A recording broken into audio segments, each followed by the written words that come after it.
Last month, the American short story writer Carmen Maria Machado spoke out about a disappointing interaction she had once had with the author Junot Diaz. She took Diaz to task regarding his male protagonist's relationships with women, and was met with a blast of misogynist rage. Diaz went off at her for 20 minutes, raised his voice, became enraged and slid into bullying and misogyny. An audio recording of the QA subsequently emerged which appeared to contradict her account. Diaz, it seems, had been robust but courteous. Last week, Machado published a series of tweets complaining that social media users' comments about the recording made her feel gaslit and insane. She lamented the fact that these comments prompted her to briefly doubt her own recollection of events. That's the power of gaslighting, I guess. What is gaslighting? The term originates in Patrick Hamilton's 1938 play Gaslight, about a man who deliberately tries to convince his wife that she is losing her mind. It denotes the practice of seeking to make someone doubt their perception of objective reality in order to psychologically manipulate them. From the outset, its meaning was synonymous with gendered abuse, and the term is often used to describe situations in which the testimony of a domestic violence or abuse complainant is being dishonestly called into question in order to undermine the resolve.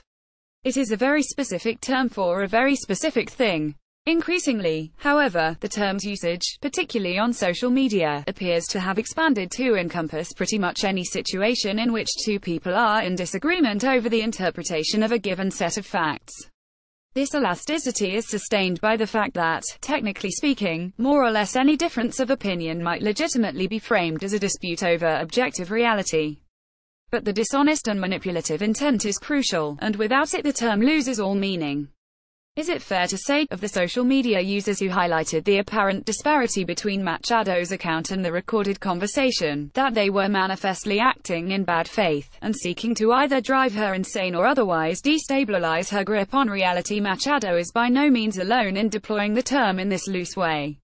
Run a Twitter search for gaslighting, and you will see that everyone is busily at it. We might characterize the contemporary iteration of the term as merely a psychologized, left-leaning upgrade on the familiar Donald Trump refrain of fake news, a lazy but effective way of shutting down dissent and disagreement. But it has certain strategic advantages over and above merely calling bullshit.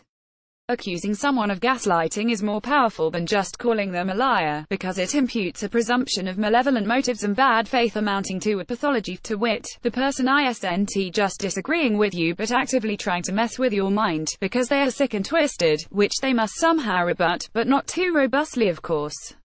In this respect it functions a bit like a playground insult, a label intended to shame the other person into submission. The fact that this necessarily involves weaponizing the stigma of mental ill health is deeply ironic. The practice of belittling someone by accusing them of being mentally unwell has traditionally been a go-to of right-wing anti-feminists. Here it is repurposed in the service of a progressive cause. Regardless of where you reside on the political spectrum, it's a distasteful thing to do. There is, moreover, something more than a little bit cynical about exploiting the term's significant emotive capital in order to win an argument. As a rhetorical strategy, it's not a million miles from the kind of manipulative behavior it purports to call out. Our society is making great strides towards becoming more open about, and sensitive to, mental health issues.